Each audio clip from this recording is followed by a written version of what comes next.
everyone. Welcome back. I hope you're all feeling refreshed. We'd like to kick off our next session. So if you'd like to find your seats, we haven't made the headsets available on your seat. So if you would like a headset, please raise your hand and our lovely lady will bring one to you. So we're going to start our next session and welcome Helen Hewlett. Please give her a warm welcome. Thank you. I hope you can all hear me. Cool. So today I'm very excited. It's taken a year in the lead up, but we finally got to the MVP stage and we are looking for pilot partners. So I'm going to take you through what we're doing at AfriGIS to provide clarity to the private sector in terms of what's happening with water in South Africa and enable them to actually invest. So my background is I've been a private sector water security specialist for about 20 years. I work for industry and the financial sector and investors to let them know, okay, well, at your operations or within your portfolio, this is what your water risk looks like. This is what it's going to cost you in the next 5, 10, 15 years if you do nothing. And these are the solutions that you can implement if you want to reduce that risk. Okay. The problem is, and what I quickly realized, is that you're doing it one project or one company at a time, and that there's no scalability in that. It's going to take 20 years to tell the same different clients the same stuff that you've been telling the client next door. So what we've done is I've partnered with AfriGIS to produce a scalable solution for water in South Africa. Okay, and we call it Resolve Water. So the primary issue with water and what makes it far more complex than energy is one, we know it's very local, okay? That water supply chain for a location goes from the water catchment through national government, through the water board, through the water service authority, through the water service provider, and then it gets to you, hopefully, okay? So it's very local, it's very specific to a location. The problem is that data is very scattered, okay? It varies.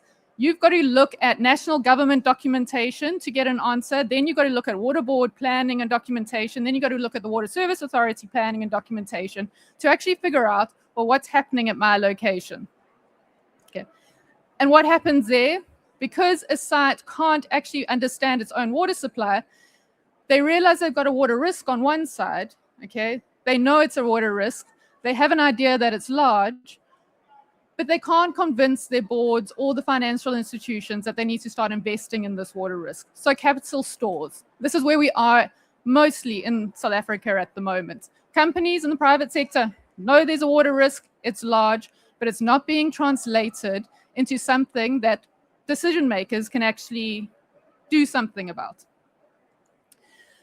So what we're doing is that for every single location in the country, you're able to select that location and it will define for you exactly what the water supply chain is for that location.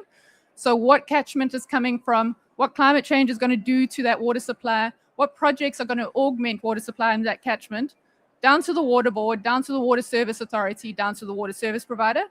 It then also quantifies, well, how large is that risk? If I'm a food and bev facility, what does that mean in terms of lost production or quality that isn't going to enable me to develop my product, okay? It also does the same thing for a bank. So a bank can go in, okay, for my portfolio, where are my hotspots? Which sectors are my hotspots and who has the biggest risk? And how do we start to build resilience within those facilities? How are we doing this? So what we've done, South Africa, and it's always been we got no data. It's not true. South Africa has a huge amount of data. The problem is that most of it is unstructured.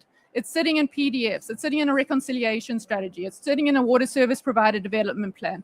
We've got mounds and mounds of PDFs, and a lot of information is sitting in that mound, but it's not accessible. So we've got the structured data and then a whole mound of unstructured data.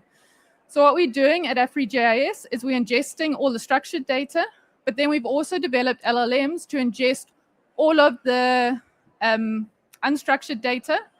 So to give you an idea of what that looks like, since the beginning of the year to March this year, we've ingested over 100,000 documents that relate to water in South Africa. We then verbalize that So it pulls out all the images, all the graphs, verbalizes those images, and it verbalizes the actual narrative within the document, the writing. Okay. We then geotag all of that information to a location. Okay. So you're able to click on and you're able to get exactly what the water tariff is at that location, what the escalation rate has been over the last 5 years, what quality of water the water service provider is providing, and then also what is happening with water availability within that catchment. So all of your key metrics, including governance, so not just the technical side, but also what is happening with governance and planning. And then what projects are planned? What is the bankability of those projects? How do we get those projects to become bankable? Okay. It's all been ingested into the system, and it's very cool to actually see what you're able to do these days with data. It's also, it provides you with a confidence. So it's not black box. You'll be able to dig down, got the link. It takes you to that actual source document. It also gives you a confidence rating. So a water service provider development plan, it will flag, yes, they are planning for the future, but they're basing their plan on the same data they've used for the last 10 years. They aren't updating it. So therefore, their plan is outdated, low confidence. So where we are in terms of progress to date, we've got the South African MVP, so the minimal viable product. Okay. What this MVP does is for every location in the country, you're able to get the resource risk for a location. So the supply demand pressure, the catchment context, and the augmentation status. Very important in South Africa because although we do have a lot of augmentation projects planned, they get delayed, and that delay implements risk. Okay, so you continuously need to be updating in terms of, yes, the Lesotho Highlands Water Project was meant to come on board in year X, but it's been delayed by another 2 years. So water supply in that catchment is increasing and your risk is rising within this catchment. It also, the MVP breaks down the service risk. So what is the water quality, the potable water quality? What is the wastewater performance? And what is your provider reliability? And then it also provides you cost signals. So tariffs. This was one of the biggest things to actually break down for the country, is actually to have a system where you can log on and see what are the water tariffs for every single category of user in South Africa for every single location. It's thousands of water tariffs, and then look at, and how is it escalating over time? So putting that in as well. And then another, which the banks are quite interested in doing, is looking at what are the infrastructure opportunities within the different areas. I know that my clients in Gauteng have a high risk, but what projects are planned and what is the status of those projects, and are they bankable? And could I be looking at actually investing in those projects? So every single project in the country is being consolidated into this system and pulled up. Okay. So from that, what you'll be able to do as a user, pick a location, understand the risk drivers, have confidence in terms of, well, how strong is the evidence that we are basing that risk on? What is the potential financial exposure of this risk? And what are the action paths that I could either collaborate on or implement myself to actually reduce that risk? Who are our target markets at the moment? We're focusing on the private sector. So our goal is to give the private sector clarity and confidence in terms of what is happening with water, how it's going to impact them, and just give them the confidence to be able to invest in it. Right now, private sector doesn't have the confidence that a solution is actually going to sort out their problem, so they're not investing in that solution. And if they do invest in the solution, unfortunately, a lot of the time, it's actually not well designed for this problem that they have. So we're looking at the banks and DFIs, we're working with them. We're looking at corporates and industries. So we've got an MOU with Coca-Cola Beverages Africa to help them identify what is the risk at all of their operations and what should they be doing and collaborating on. The insurers and the infrastructure ecosystem in terms of project development and actually getting the projects moving. The cool thing about it as well, so we built the engine. It's taken us a year to build this engine where we can actually ingest all of the country's water information. But now that the engine is built, it's very replicatable. So our goal is to use it in South Africa, test it, design it correctly, ensure that it's validated, and then actually pick it up and move it to where our clients need it in other countries. So once you have that engine, it's actually not hard to customize it to a Kenya, Tanzania, or Uganda to also start providing those insights at a larger scale. So I'll ask, being here today, is that we are looking for pilot opportunities. We're looking to partner with banks and DFIs to look at screening their region. So give us a portfolio or a sector in which you actually want to better understand, well, what is your risk within that region? And what should you be investing in to build resilience within that portfolio? We're looking for corporates or big water users to look at their portfolio, their locations, to say, well, where can we actually be investing and improving and reducing our water risk? And then we're looking for project opportunity screenings. We provide the bankability. We provide that solid data layer that enables bankability of a project. It's very easy to screen the due diligence. Just click on a location, you get the information.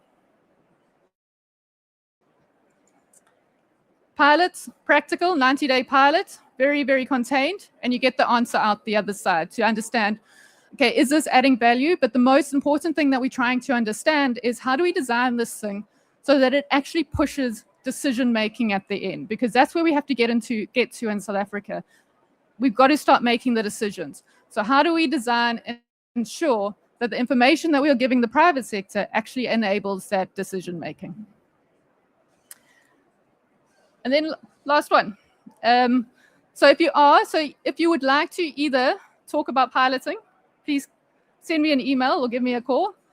Or if you just want to see a demo of the system, to be honest, it's very cool to actually see all of this information, all of the country's documents being ingested and geospatially tagged, and be able to click on a location and see all of the background, dig into all of the evidence behind it to see actually what is happening in that location. And then also just in terms of which areas in the country are out of date in terms of information, where does it need to be picked up, which one is escalating in terms of water tariff at an unbelievable rate, where's the highest escalation, where's the worst wastewater, where's the best water treatment, that type of thing. That is me. Do you have any questions? Sorry, I think I gave myself. Any questions? Oh, yeah, sorry. Do you have a...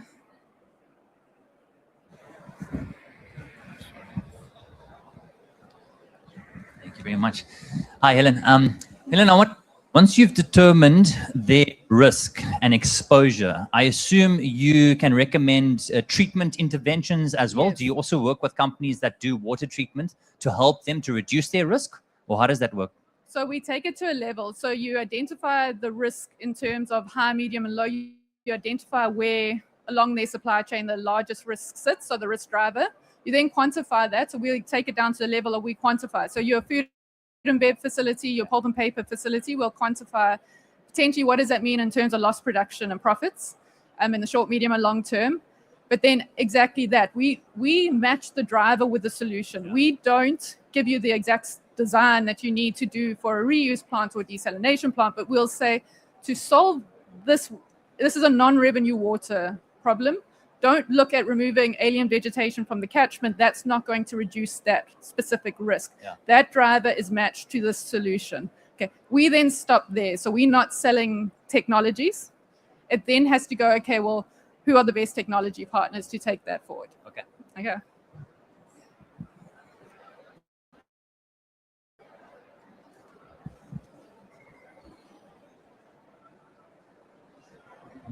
Yeah, good afternoon. My name is Henrik Otte from the German Development Corporation. We are working on transboundary water management, and I've really appreciated your presentation.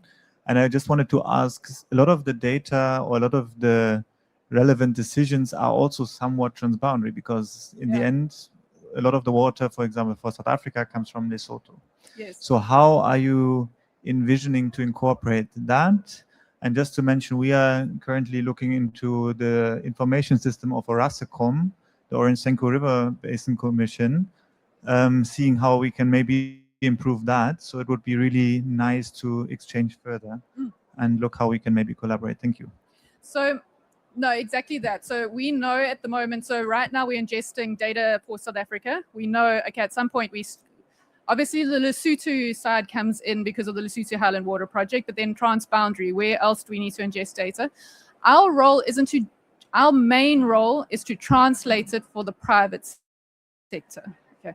So the great space that we're in at the moment is that we have a whole lot of legacy data, but the data generation at the moment and in the near term is going to go crazy. So it's just making sure that we identify that, okay, you are doing this project here, we're getting that data feed come in. We're not looking to add value by generating or being a data, no one else has this data. We're adding value to the private sector to be able to translate it into doing. So 100% where we look is, can we partner with government to make sure that we're getting their most up-to-date data? And if they're getting benefit from this, yes, then use it for free, provide it as on a partner basis. Cool. Any others? Cool. Done. Thank you. Thank you, everyone. Thank you very much, Helen. All right, for our next session, we have a panel discussion. So I would like to welcome to the stage our moderator, Kabelo, and all our panelists.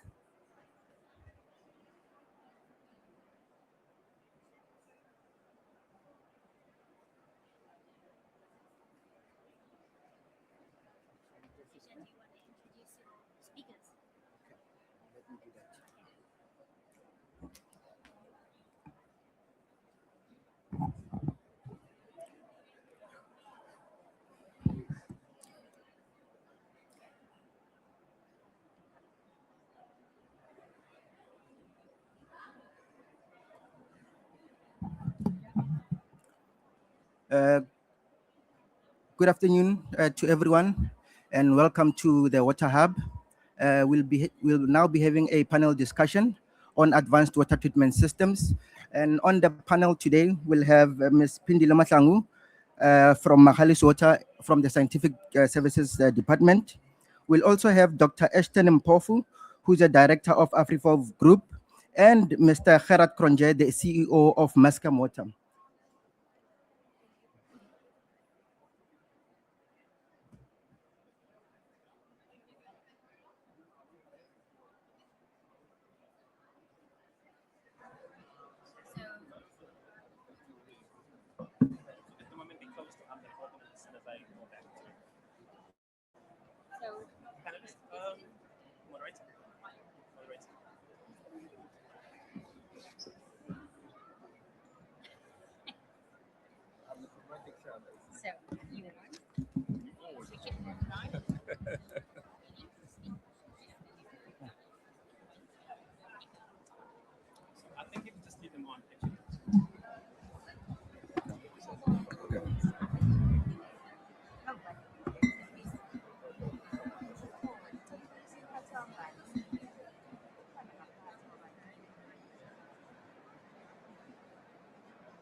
Morning, gentlemen. Hi, man. Good morning. Did you say morning? Well, I tell you. Thanks. I never got to meet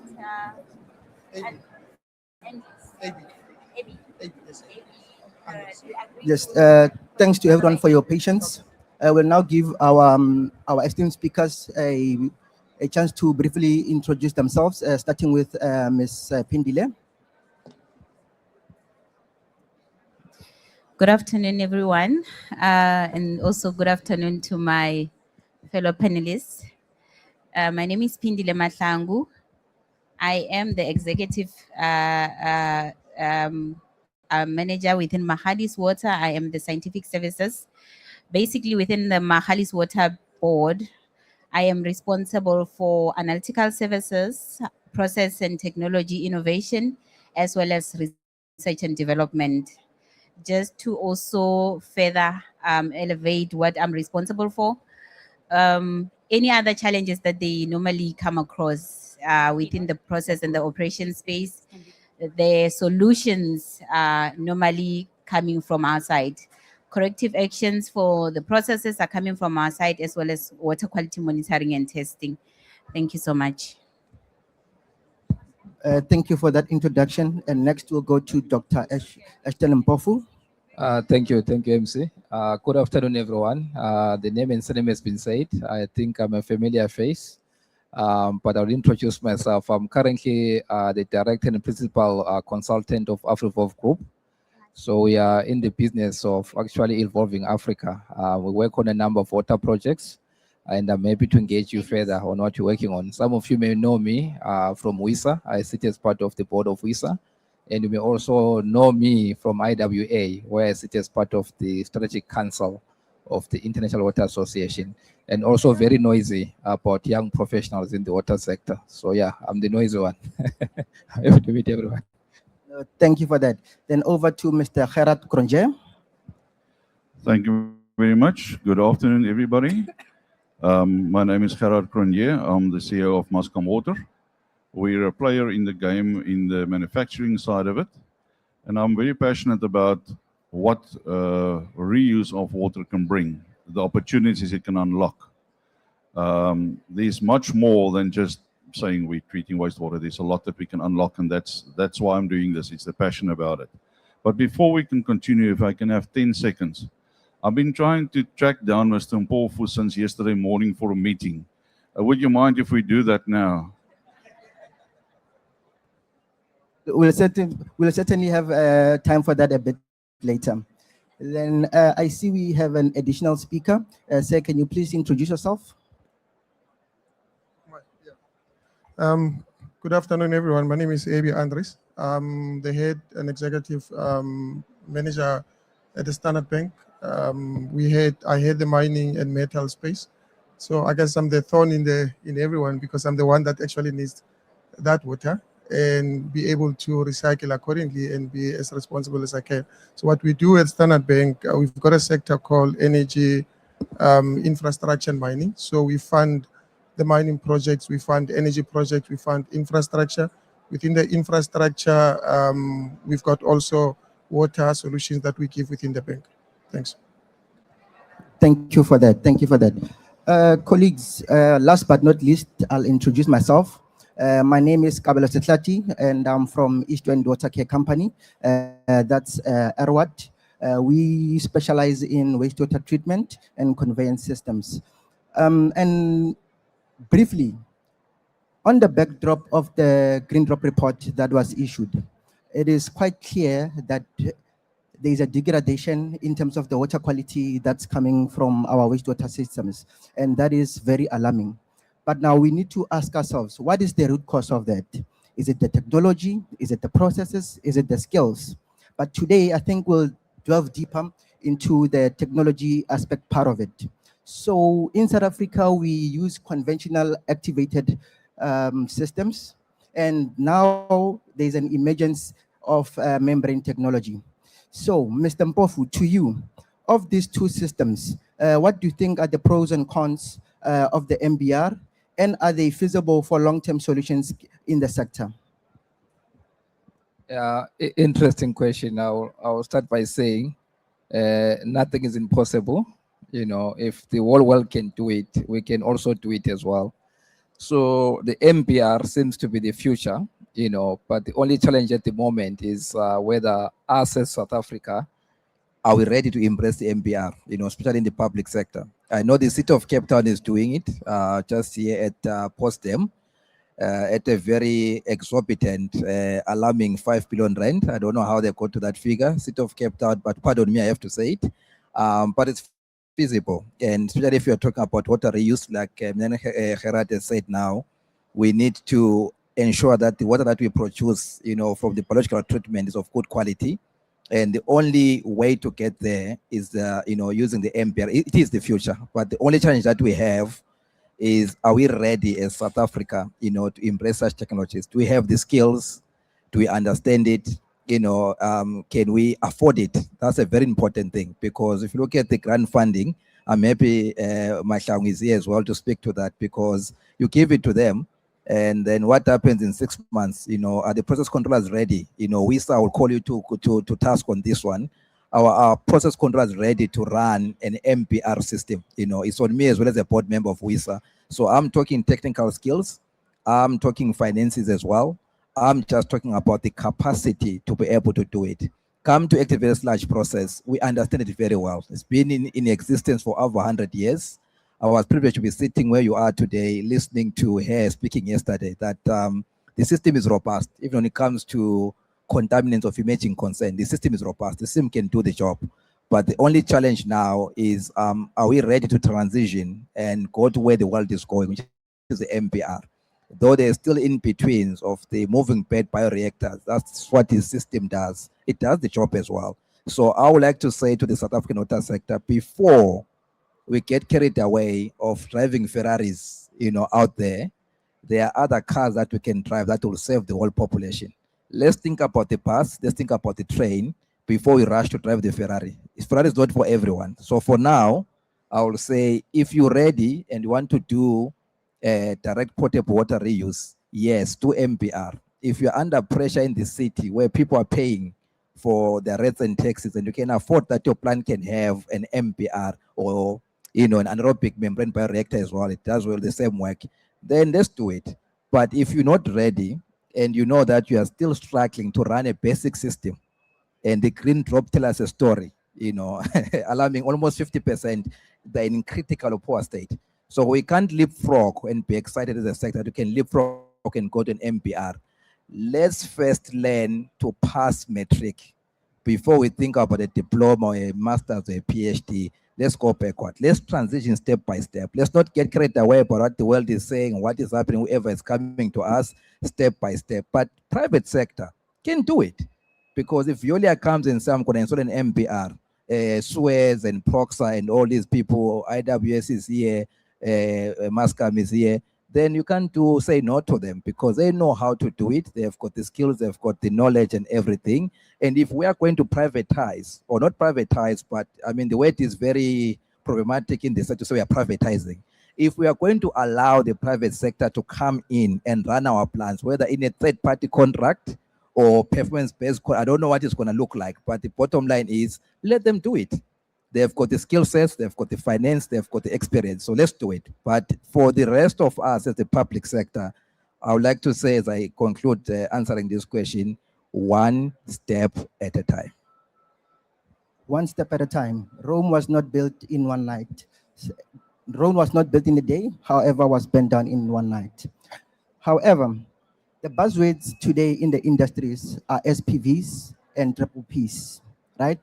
So for municipalities and representatives who are here, Mepindi, what matrices should we be looking at in evaluating MBR for application in South Africa?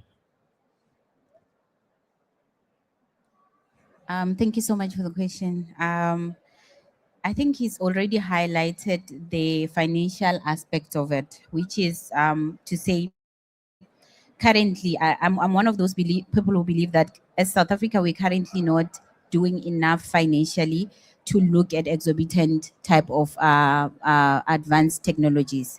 And however, that does not necessarily mean that we do not have the means.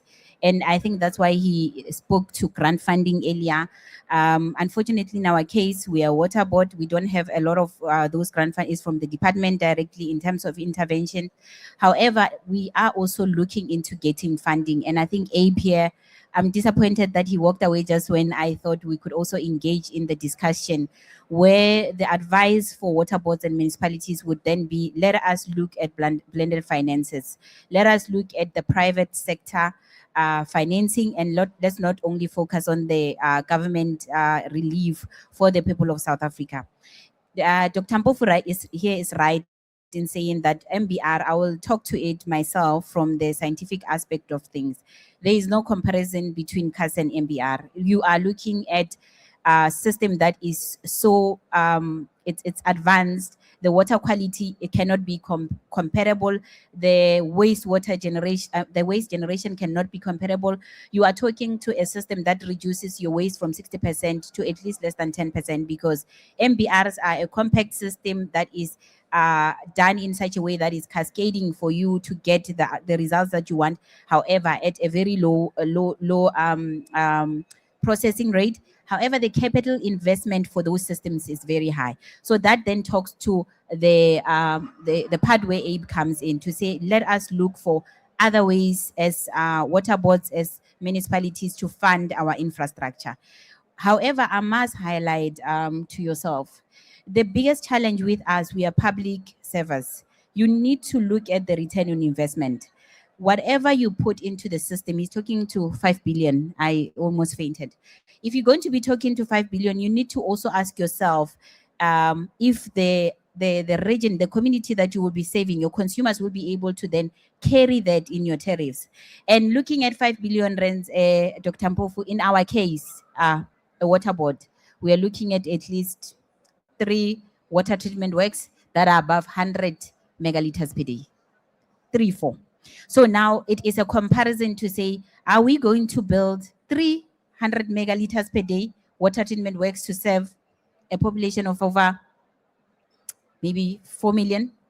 Or are we going to go and invest in an MBR system and replace the cash system that is working, that is in place? The immediate answer will be no. However, the futuristic answer should be yes, we plan to get to that point. However, first we need to deal with our policies, with our frameworks to get to a point where we can be able to afford that kind of an investment, to afford that kind of a cascading from where we are currently at. Because there is no question on water quality, there is no question on circular economy because it reduces the waste that we are producing. There is also no question on the effluent that we are disposing into. Because at the end of the day, with CAS and MBR, you want to ensure that the effluent that you are dispersing into our freshwater systems is going to give us the results that are desirable. It definitely will give you all of those things, which then provides relief for our wastewater treatment works in time, on the long term. However, is it worth it? And I think that's where cost-benefit analysis are very necessary in South Africa. We need to look at that, but sustainability as well. I will support what Dr. Mpofu has said. It is a complex system. We are currently dealing with clarifiers that are just settling, and we are struggling to maintain some of this basic infrastructure that we are having. Our challenges are not only from the overload perspective, they are also stemming from issues of lack of maintenance. We are currently not capacitated enough for us to be able to deal with the systems, maintain the systems long term. We are now moving to MBR. He said it's a Rolls Royce. So what chances are, if we are not yet where we need to be as South Africa, we will have that system, we'll have it at our disposal, it will be stuck there. We have seen a lot of these interventions that will then be compounded to the current interventions. I'm sure a few colleagues here have been to some of our wastewater treatment plants that have got trickling filters that they have in place. They're just standing there, and we're still reverting back to cars because the maintenance of it is quite understandable, and it's a bit it's what we are used to. So what I'm saying is, yes, let's look into grant funding, but while we're looking into grant funding, while we're looking into private sector funding, we need to then put together the value proposition that returns on our consumers, because it does not help if we get the 5 billion, we invest in a system that deals with wastewater treatment works, and we still do not have people having access to drinking water. So I think our solutions need to be structured, and Dr. Mpofu is very accurate. We need to look into those things in the future. Thank you. I like what you said. The future is now. The problems are at our doorstep. We have reports from CSIR and other research institutions. Currently, our wastewaters, our river systems are plagued with microplastics and pharmaceuticals. So we cannot slide this thing 10 years down the road or wait for funding. The problems are here and the problems are now. Mr. Cronje, what are the immediate solutions?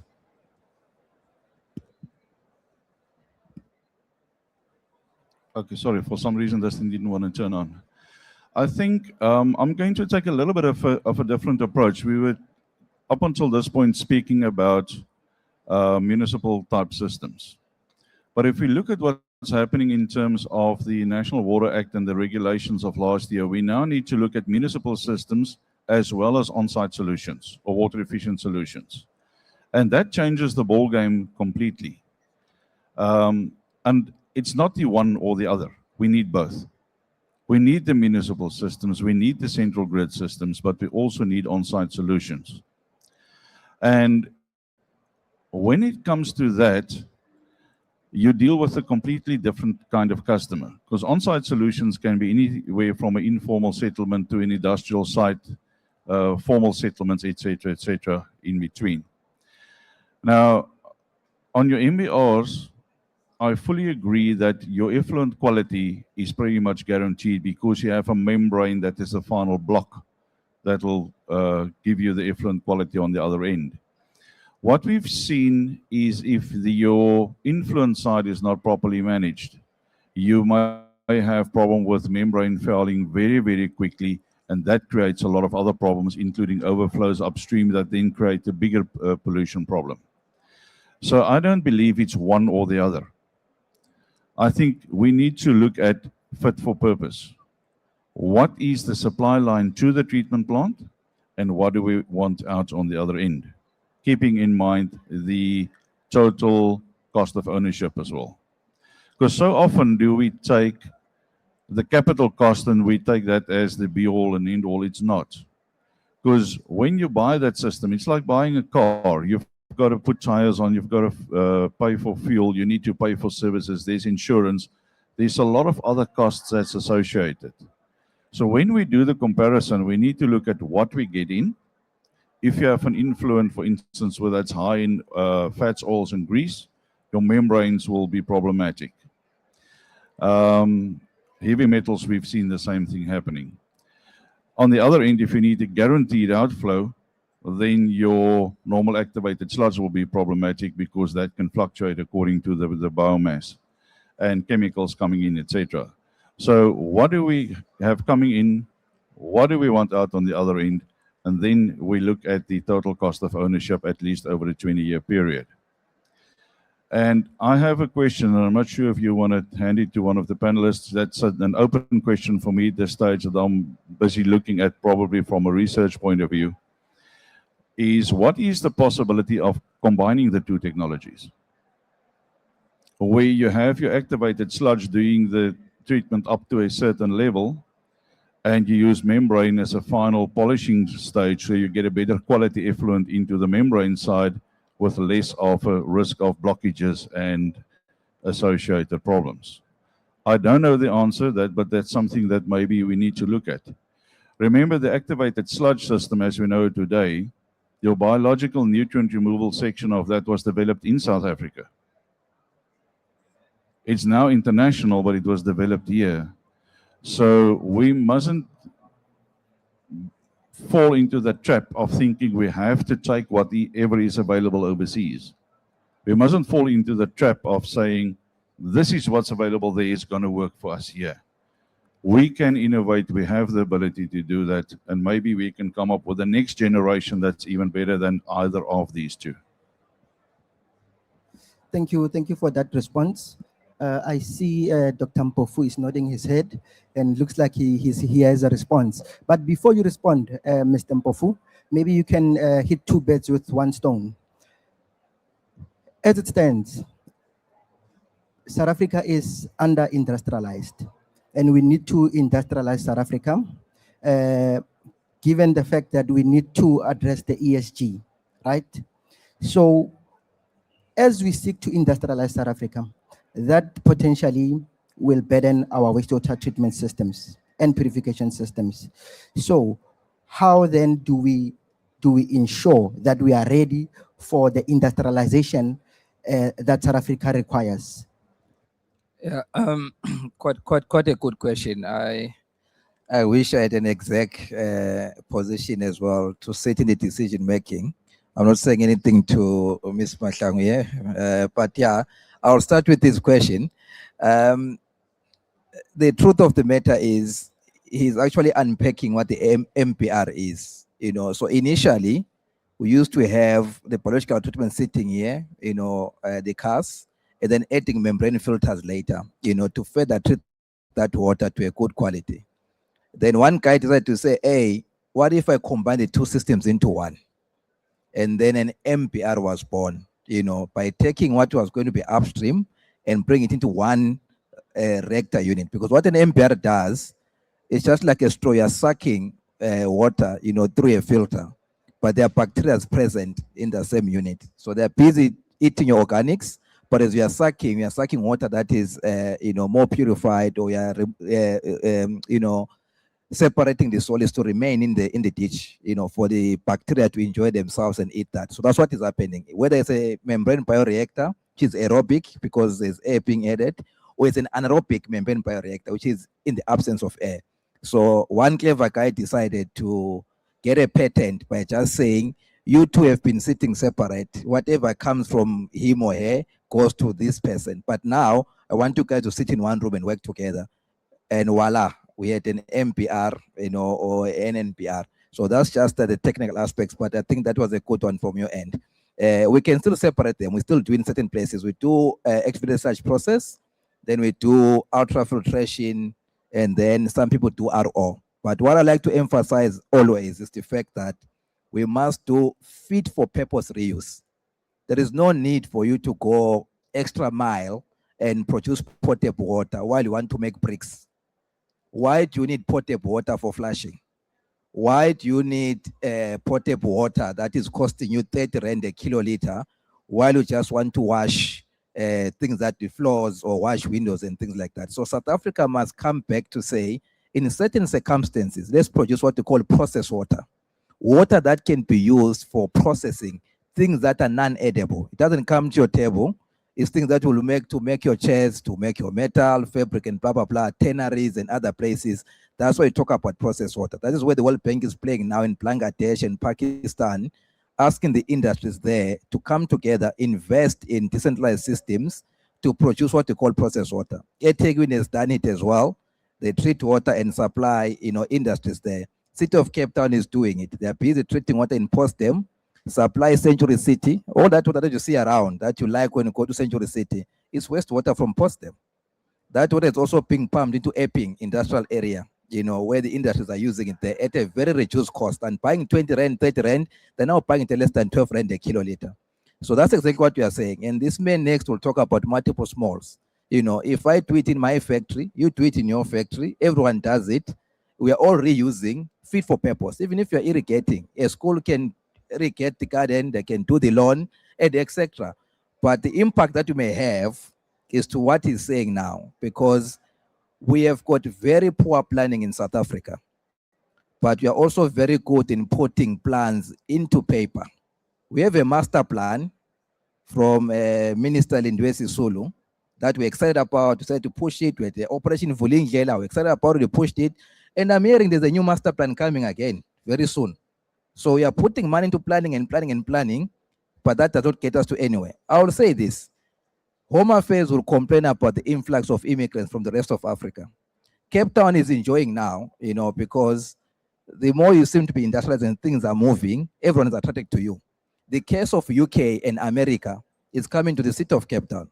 Now the Western Cape government will say, we need another Bloemfontein in the city of Cape Town because of people coming in for work and opportunities.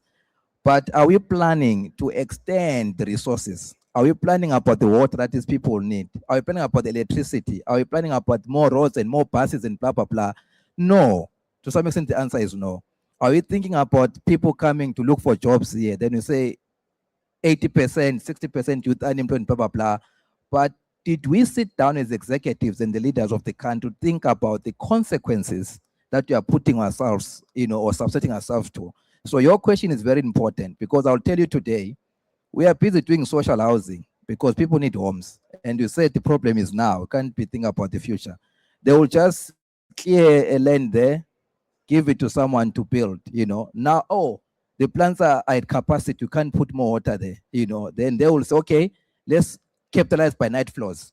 Build the conservancy, let the water come during the day, keep it there. At night when they are sleeping, pump to treat it. Until that doesn't work anymore, now we are thinking to get out of the box. We want to expand the plant. 15 billion, 20 billion. Where's the money going to come from? Now we are scratching our heads. But a clever man, who's called a politician, will use that opportunity to come and campaign. Yeah, they're not giving you water. You're not flushing. I will do this for you. Then we are going in circles. But all that I'm trying to say is we have got solutions now whereby we are saying let's decentralize. So the city of Cape Town has said, if you are at capacity, you can't take in more water, then supply your own system. This is is where the Maskams and others will come on board and say, we are decentralizing, we are putting a package plant at the back of your site, treat on site, reflush or irrigate, whatever the case might be. But even on potable water as well, we can't be building more dams when there's no rain coming. What are you collecting? There's nothing.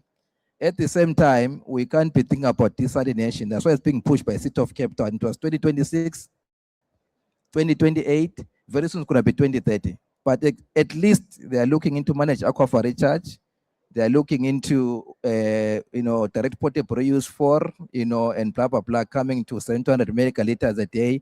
So these are plans that they have, But for me, I would say, at least someone is thinking, someone is doing something about it. I wish that the rest of us, I'm not praising the City of Cape Town in this regard, but I wish the rest of us can try and plan the same, and this is directly impacting the politics of the country as well, because they will say the city that works for you, where so and so governs, works, and that is affecting the politics at the end of the day. But all I'm saying is,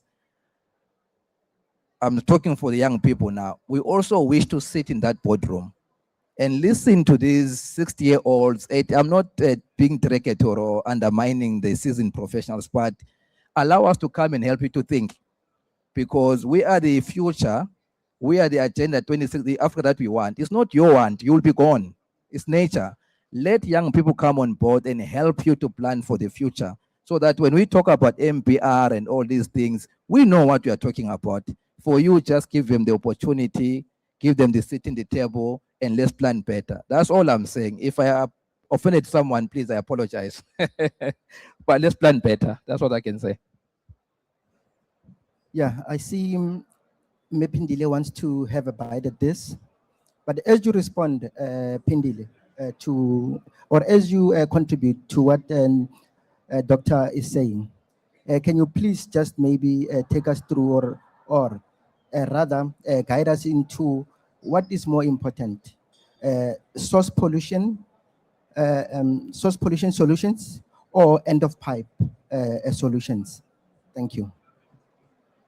Yeah, Kabelo, you're putting me in a very difficult position. And you're also touching on one of those topics that are very close to my heart. And before I talk to or add on to what they were discussing, I think I'm one of those people that if there is a legacy I wanna leave, it's source water protection. So absolutely, if you ever ask me that question, whether I'm asleep or awake, I will tell you source water protection is where we need to go to. And I'll tell you why. If you look at advanced countries like China has invested heavily in source water protection. What we're doing in South Africa, online monitoring systems for our plants, your process optimization systems, they have integrated this into their source water systems.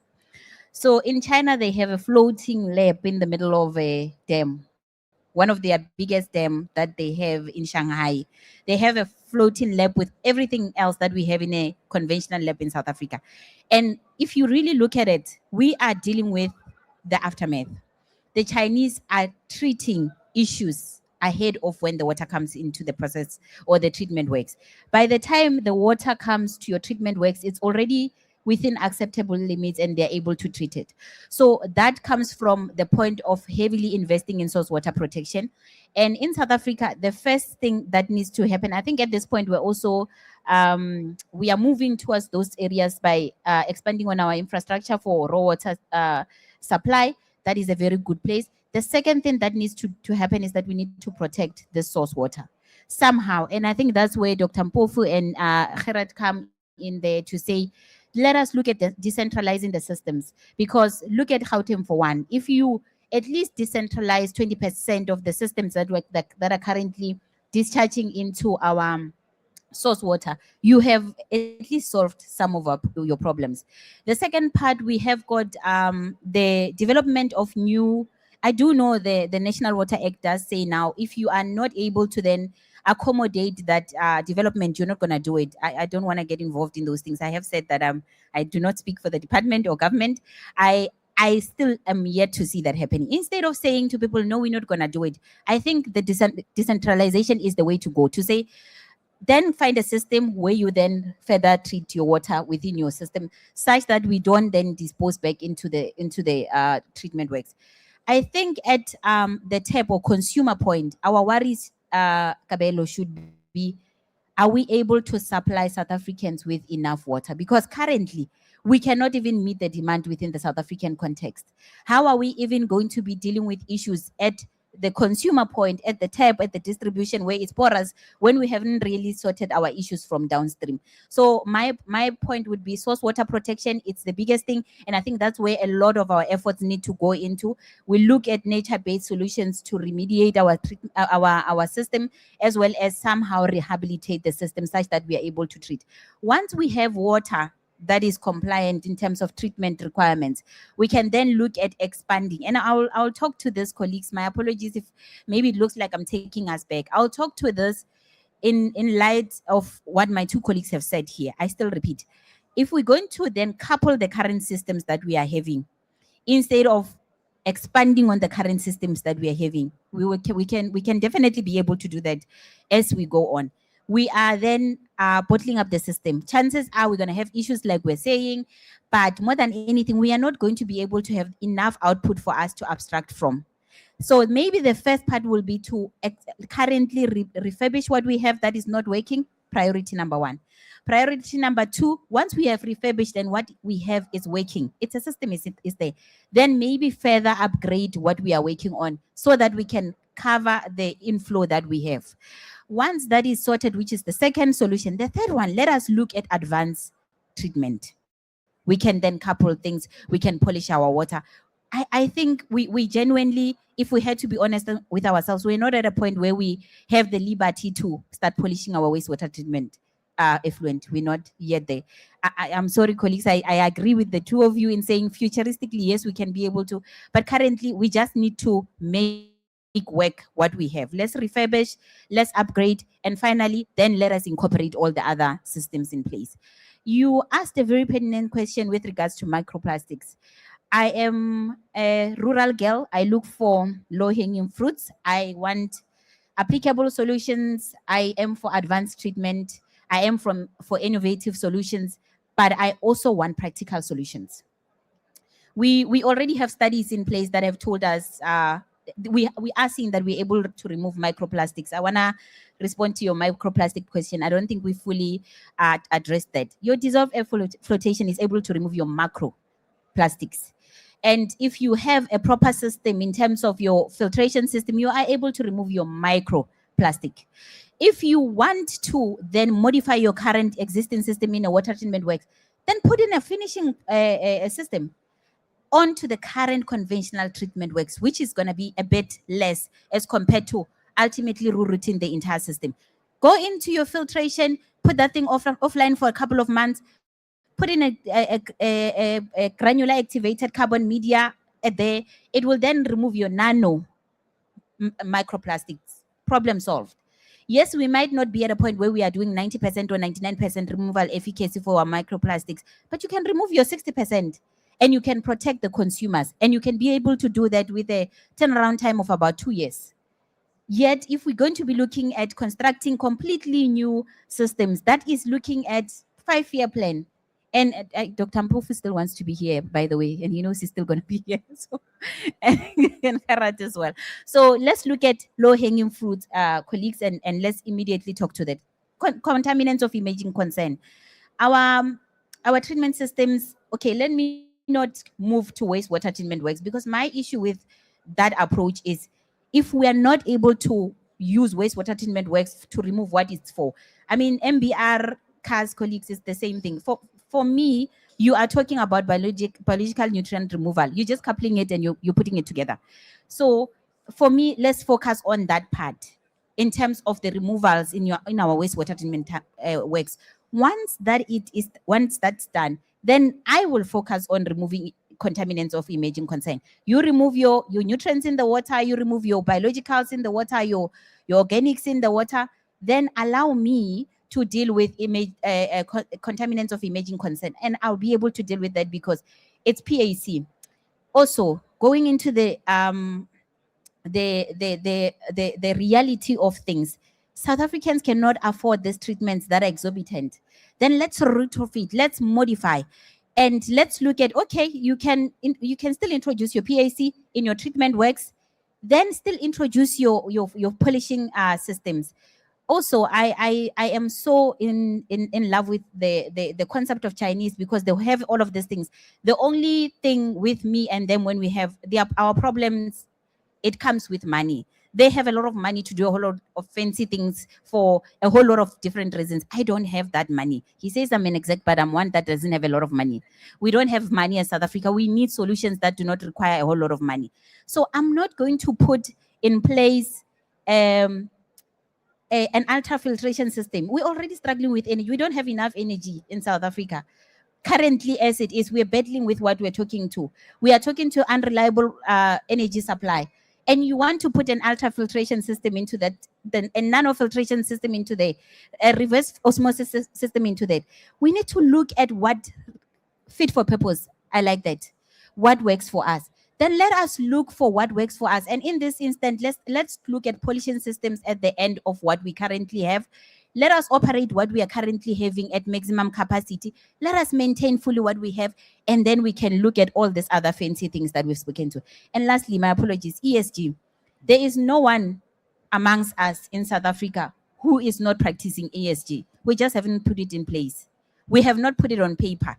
The only difference is that you don't have a framework that says you've got ESG in place, but we've got ESG. So in short, we just need to now put it in place, put it to a framework that everyone is able to recognize, both in South Africa and international. We've been very fortunate as Mahalis that we went through the NDB process of application. And when you really, really question that process, you realize that we all have ESG. We will have it in place. You just don't know it yet. You just have not put it in place yet. You've got the environmental aspect, the social aspect, you've got the governance aspect, the PFMA, the King 5, they do all of these things for us. And then you move on to the environment. South Africa, the environmental part, South Africa has got good legislation. Dr. Mpov confirmed that. We've got it in place. So we just need now to get back together and put it in a framework that someone in the United States can be able to recognize it. It's not like it's not in place, it's there. And we can be able to get funding, green funding, blue funding for water solutions. We can be able to tap into that space. And I'm proud to say Mahalis has done it. Yes, it's tedious, but it is there. We can be able to do it. I don't have money, Dr. Mpofu. Colleagues, I suggest we raise a GoFund account for Mepindile before we depart this conference. Dr. Mpofu, I want to put a seed in your mind. What should come first, or what came first, the chicken or the egg? But as you ponder on that, Mr. Cronje, as a process of elimination, in your opinion, and given your background in setting up different wastewater treatment systems, what approach do you think is most ineffective, in your opinion? That's a dangerous question. The approach that's most ineffective is to decide on what you're going to do before you know what you're getting in. So often people will punt a technology, a solution. This is the answer for everything, and it's not, because things differ from site to site to site. It differs from community to community. On a municipal level, you might have an area where you've got a lot of industrial effluent and little domestic. Others, you have a lot of domestic and less industrial. On an on-site scale, a school will be different from an office block, will be different from a domestic setup. So the biggest risk there is to say, I have the answer, before you know what the question is. We need to look at, coming back to what I initially said, is what we get in, then look at the suitable technology for what we want to have out on the other end. We have a typical case, for instance, where a water use license was issued and the treated effluent need to meet special standards. That's not the problem. That treated effluent will be used for irrigation. Now, the treated effluent doesn't contain enough nutrients because it's special standards. And somebody go to the local co-op or the local nursery and they buy chemical fertilizer and they add that to get the nutrients into the soil. then we've got the wrong technology for what we want to do. If we want to irrigate and we want the nutrients there, we need a system that we can manipulate to have more or less nutrients in the system. If we want to go to DPR, then it's a different matter. We don't want the nutrients in there, so it's a different kind of technology. So in those two cases, you'll use different technologies because it's fit for that site and it's fit for purpose. But the other thing is what that came out now that's very important is both speakers said, let's work with what we have, let's optimize what we have, and let's not put out another white paper, let's put out another master plan, not another policy, because as long as we keep going down those lines, and I saw that on LinkedIn yesterday as well, with a particular person continuously commenting about the problems that we have. We know what the problems are. It's time that we start implementing, even if it's not the best solution now, it's better than what we have. And we need to start moving on that, and then we can improve as we go along. We may even end up with a system where you have a conventional activated sludge plant running, but there's additional volume coming in. In parallel to that, you now build an MBR that can take off additional volume from it. So there's various ways we can play with this. The main thing is we need to start acting. Thank you. Often they say, with age comes wisdom. Mr. Mpofu, I asked you a question, or I said ponder on something. What should come first? What came first, the chicken or the egg? And fortunately, Mr. Cronje has answered that for you. I think he has adequately answered that for you. However, in the next 10 to 15 years, what does the sustainability of South Africa's water systems look like? I hope I'll be alive, but yeah, I'll answer to that. I spoke about planning and planning very, very carefully and very strategic. Some of these things we do not need to reinvent the wheel. We must just look into what others have done and where they have failed. I think this is where we have built a phrase that you are building back better, you know, or some they will say you are leapfrogging, you know, because you let others fail first, you watch and keep quiet. And then when you come back, you know, there's even a proverb in Zulu that says, "One who dances last, you get all the, you know, the attention and things like that." So on my one is to say we need to reinvent. I'm not saying we need to redesign, start afresh. No. We need to retrofit and start to look at our wastewater treatment works as actually biorefineries where we are actually recovering certain products from them. I think I'm talking circularity, I'm talking circular economy. There's lots of value in wastewater. You know, there's lots of value that has been seen even by the private sector in terms of taking water from our wastewater treatment works and converting it into value-added products. That's why you will see, you know, there are companies today, you know, I can mention them, it's not a secret, like Nafasi Water. They are doing lots of work on the mining space, Veolia, Prox, and others. They're always interchange amongst themselves. We go to Tetu Malacheni, is Proxa. 3 years later, it's somebody, but they're all doing the same thing. Acid mine drainage into potable water and also recovering certain, you know, products that they may not tell you what it is, but they're doing something.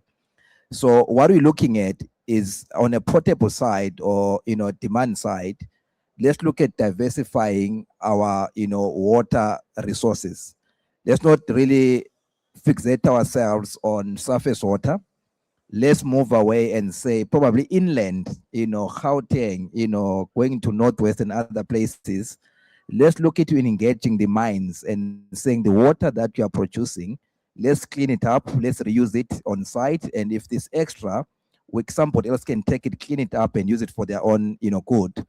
If we move to the coastal cities, your eThekwini, your city of Cape Town and others, they can then look into desalination because there's plenty of water in front of them. Though it's expensive, but I think at some point we'll get there, you know, where we can look into desal as one of the, you know, mixes, you know, we diversify our mix. I mean, energy has done it. First time when we talked about solar, we were all like wide eyes open. You know, even Eskom didn't want it because it was an issue that someone is destroying the monopoly and revenue is gone.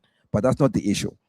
Then next thing I'd like to touch on a very, very touchy or people they become uncomfortable when you touch about this, the issue of the water value chain, CMA, water board, and municipalities.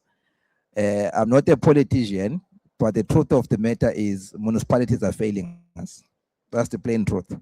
If you take the Gauteng model of having AWAT and COJ, City Power, probably it's working. But if you go to other municipalities, it's not working. Now, water boards are now the ones that have to carry the whole country on their back.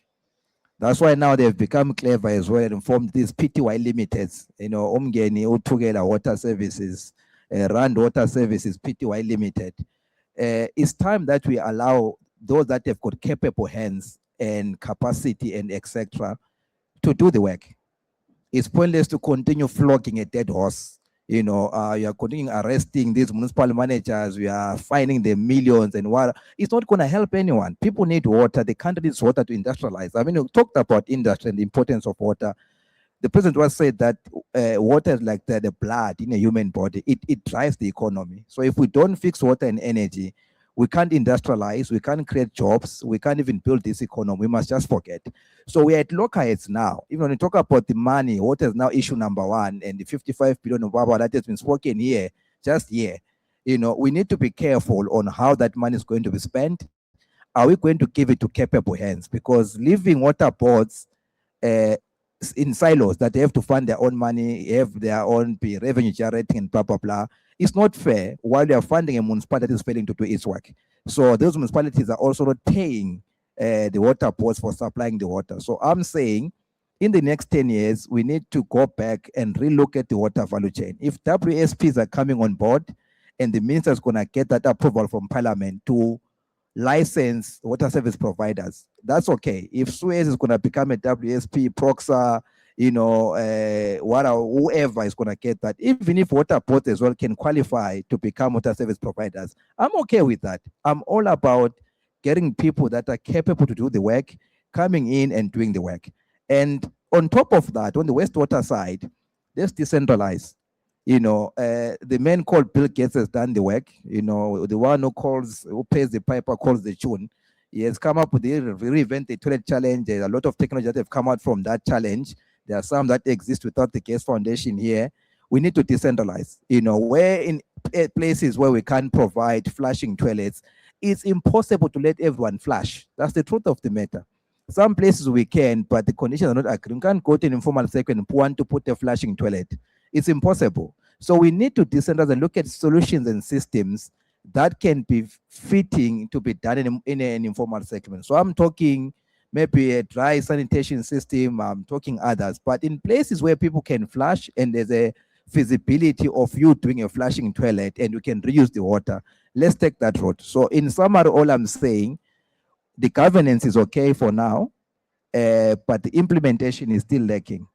We need to reinvent or reconfigure what we're doing in terms of wastewater and the water side, and also the issue of privatization. Let's not use that word because a buzzword, people don't like to hear that. Let's just say, let's have the partnerships with private sector and the public. Let's allow the private sector to come on board and help us to solve the problems.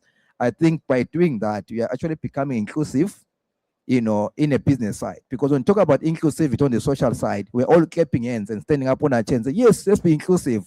But when it comes to the business side and say, let's be inclusive, then people are hearing privatization. The answer is no.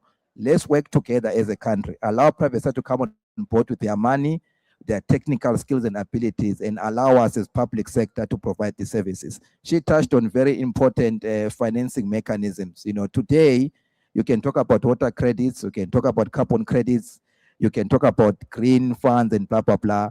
It's high time as well as a country to move and start tapping into those other funds because the world is becoming green. People are concerned about carbon emissions and blah, blah, blah. Water is also one of those. I think 20% of the emissions in South Africa come from the wastewater treatment and also pumping up long distances because we're using energy from coal at the end of the day. So we need to think about that. If Finland can power their buses using biogas from the treatment works, why not South Africa? We have got lots of anaerobic digesters, even at Ewart. You know, they are sitting there. Umgeni has some of them are elephants, infrastructure seated and not being used. So we need to question ourselves about what we're doing. And lastly, we say South Africa has got 5 major problems: technical skills, lack of money. What else do we say? Infrastructure is aging. If you look at all these problems, they're all interlinked, and the problem comes back to the leadership and decision making. There's free money floating around. My former CEO always that there's always free money floating around. Are you ready to receive that money? Are you ready to motivate that money must come to you? That's the biggest of the question. Technical skills, I'm surprised. One of the most educated countries in Africa today is South Africa. How many PhDs, how many masters, how many these are being graduated every year in those institutions here? Where are those young people going? But to go about saying there's a lack of technical skills, we have lost engineers in the municipalities, we have lost CFOs, blah, blah, blah. Where are these graduates going? Who's capacitating them to come back and work in the country? That's why people are going overseas. That's why people are going to work somewhere else, because we are not able to interlink the whole system in South Africa. Science, DSI, I don't know what they're doing. TIA, I don't know what they're doing. TTO at universities, I don't know what they're doing. Now he has to bring a technology all the way from the US, but he says PNR was invented in South Africa, here at UCT. But the problem is all that was taken by other people, they brought it back in a packaged product. You know, you have your mining industry producing resources, you're all putting them in a ship, taking it to China, bring it back in the form of a nickel and a nail. South Africa must learn to wake up. Africa must wake up. The water issues in South Africa do not need external people. It needs South Africans and Africans to sit down, have the honest conversations, and make a decision that it's time to solve water. We did it for energy, why not for water? We can do it as well. So let's come to the table, public, private, individual, I don't care who you are, just play your role. All hands on deck. We will have water security in South Africa. 10 years is too far. 5 years is enough. Indeed, 5 years might be enough. However, we are running out of time. We only have 10 minutes left. But before we close, I want to give it to the audience. Any questions for our panel members?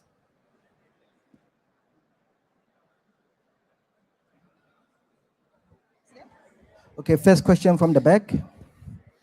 Hi there, panelists. Thank you very much for that interesting discussion. I want to talk about the financing that you touched on. Maybe this is a question for Findile at Magalies. So you mentioned that Magalies is actively looking at private investment and not leaning so much on government funding. So I want to ask, when you look at technology providers like ourselves, would you be interested in working with technology providers that can provide that private funding for you, or would that be something that Magalies handles internally?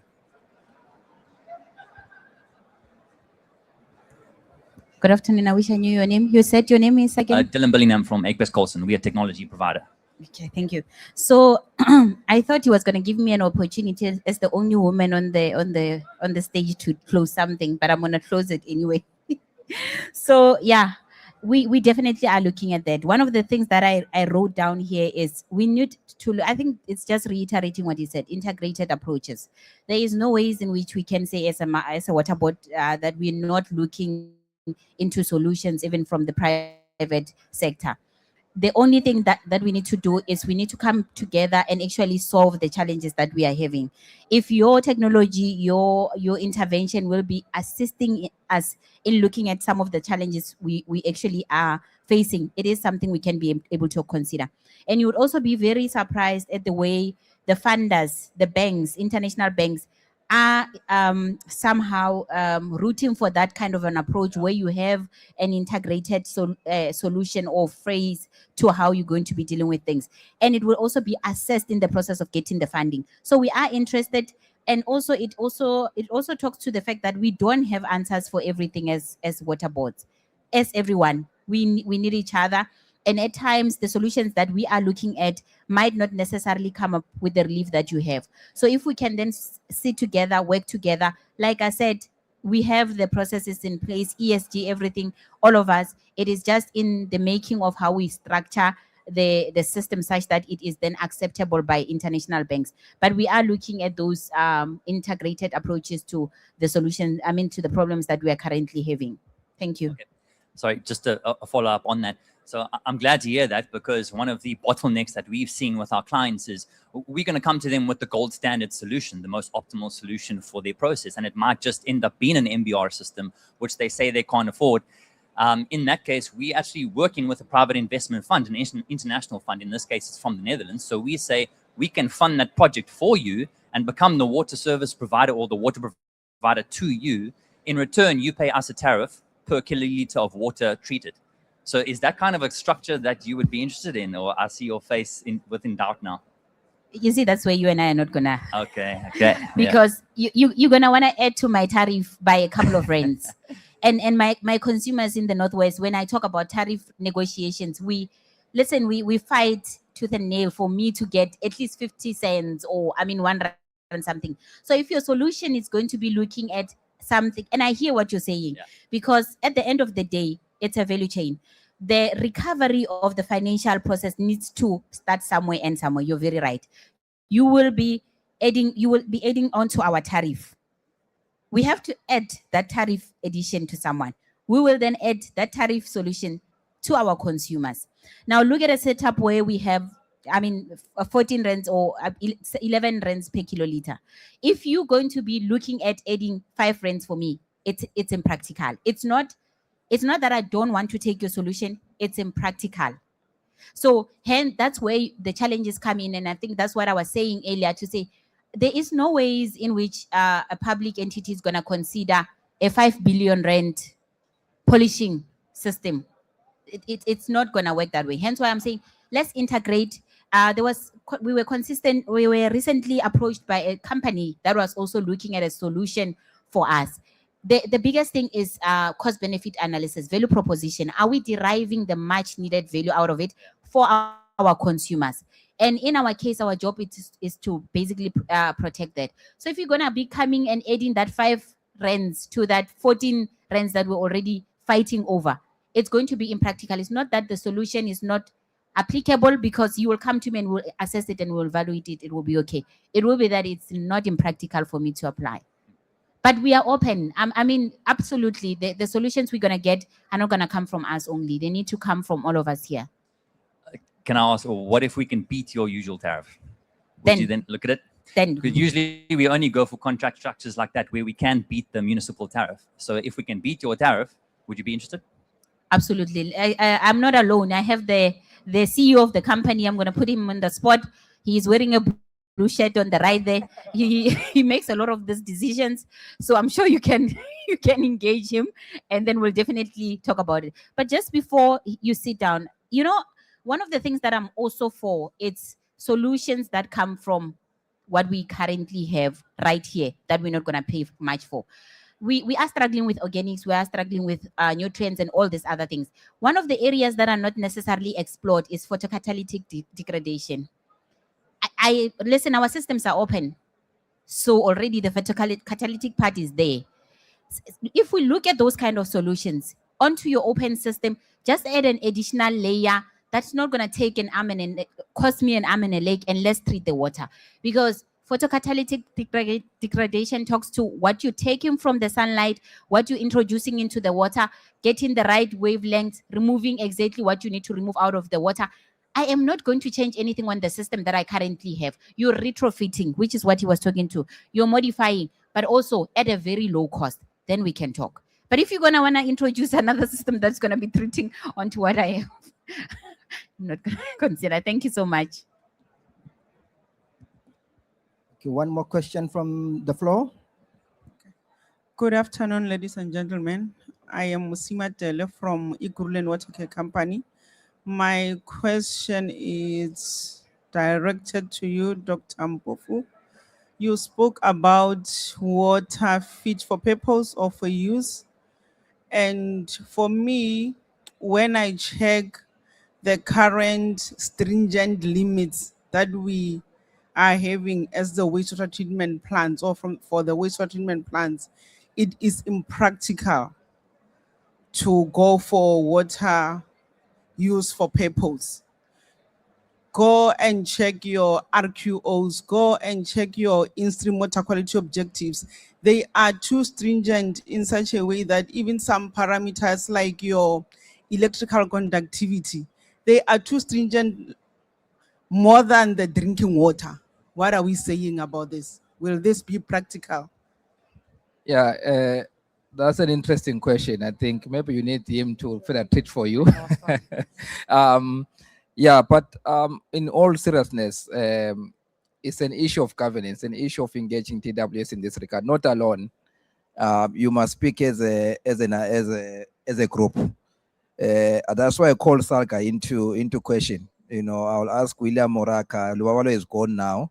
I don't know who they are now, but I used to say the same thing because I don't see much movement and activity from Salga than what I will see probably from their new association, our sister, for the water boards. So that's where you see that you need to speak in groups and, you know, that can work. But at the end of the day, you are discharging into the rivers.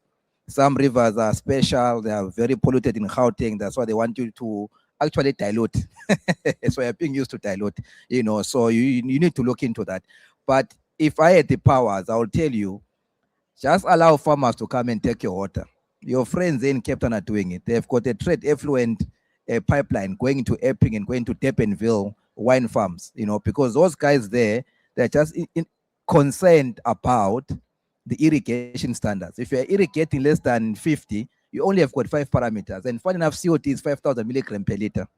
You know, it's not, it's like you're putting raw sewage or almost gray water back into the ground. That's one.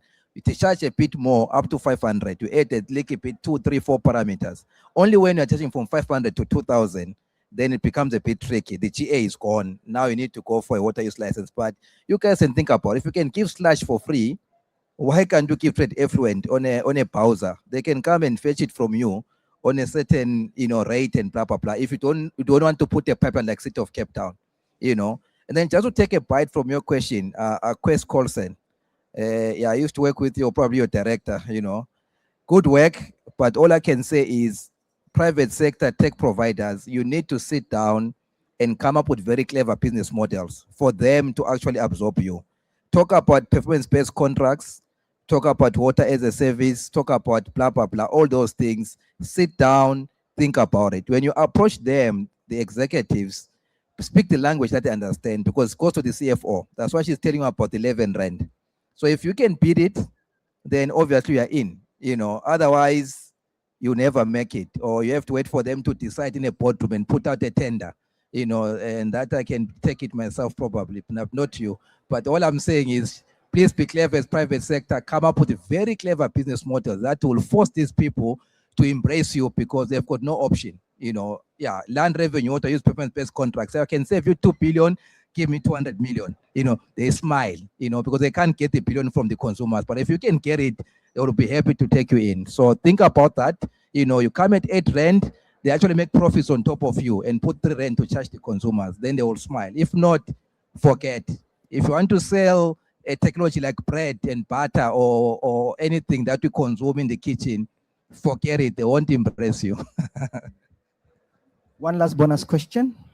Thank you, Kabelo. My name is Lintla Mutaung and I'm from Erwat. Thank you for keeping the stage alive, Pindi, Ash, and Mr. Kronya. I think one thing that we miss in the sector really is using legislation to our benefit. So we always see it as an impediment. And I think that's one thing that we don't discuss enough. So for instance, the guy that stood up now about the technology, it's really about coining your proposal in such a way that you consider MFMA and PFMA instead of just giving us the technological benefit of things. So my advice would be to technology providers, begin to think about legislation to say, how do we then circumvent the issues of, for instance, if you come to us with a technology, the first thing that we think is MFMA, regularity, and all these other things. But we need to start having honest conversations. We've got lawyers. I met a lady yesterday that said she was an environmental lawyer, but we are not using them enough. We wait, I don't know for what. And when that technology comes, you've presented, you've shown us, then we say, okay, it must go to the market, which I don't believe MFMA and PFMA says that. I think you just need to prove that it was a competitive bid or it's the only, turnkey solution in the market. So we need to start having those honest kind of conversations. But I think the other area that is very under explored is the issue of leachate and brine. So we speak a lot about advanced water treatment. We speak about these things, MBRs, and what about the brine? We need to come to that point where we start discussing byproducts from these great things. What do we do with the brine? What do we do with the solar panels afterwards? After 10 years, after 20 years, what do we do with these things? Because then South Africa is going to begin to be a dumping site. We're going to have a pile, a heap of things that we can't dispose of, that we now then need to come back to conferences and start discussing. So if we cannot then go to the point where we say, okay, great and well, technology is here. What about the brine? What about the leachate? What about the residue from, or the residual byproducts from solar? Then we are going nowhere. We're just creating another problem. So interesting panel. Next time when you guys come here, let's speak about these things as well. Thank you. Okay. Sorry, would you mind if I just comment on that quickly? All right, you can comment. I love your way of thinking.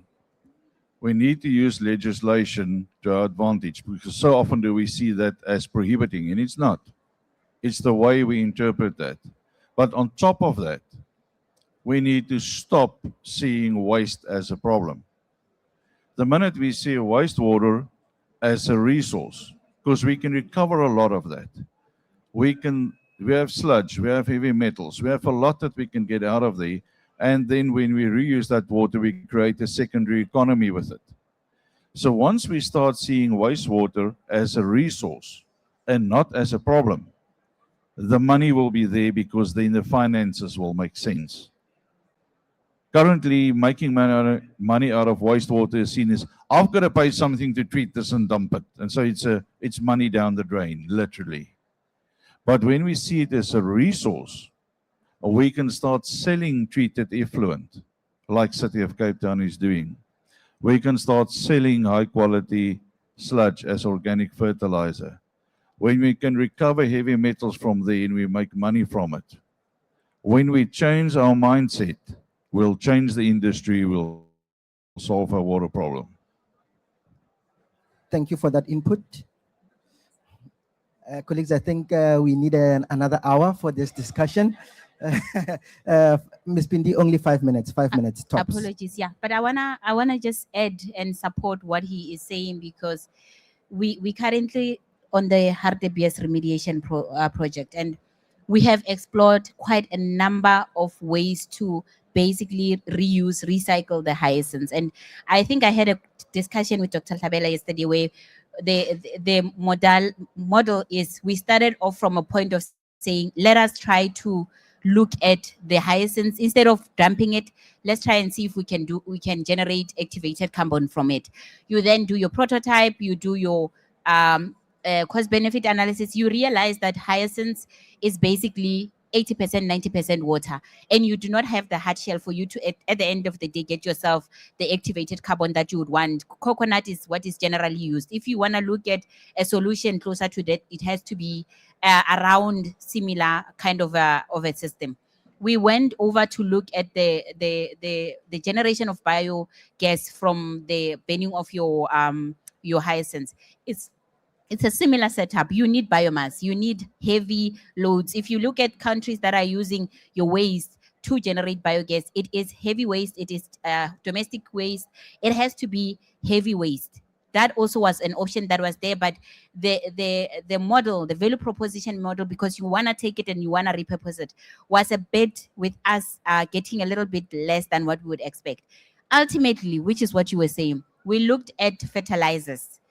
High in nutrients, the hyacinths. It absorbs all the nutrients you want, because at the end of the day, I always say to people, hyacinths is a good problem for us. Unfortunately, it is trying to remove the nutrients you have in the water because we put so much nutrients in the water.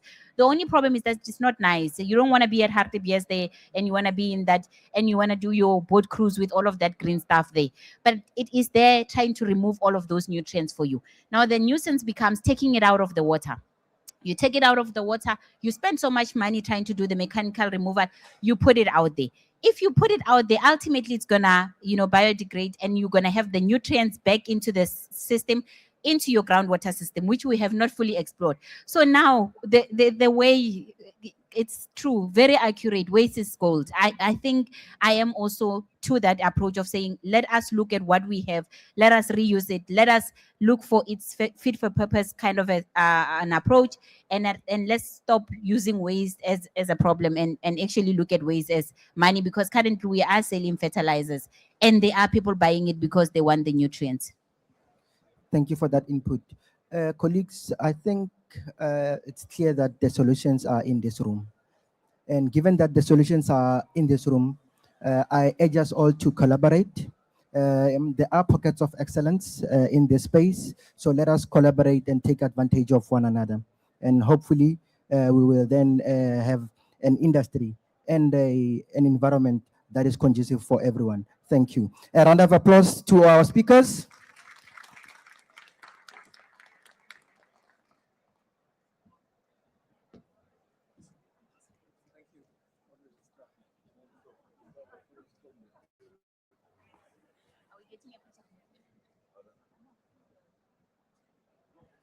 Thank you, everyone.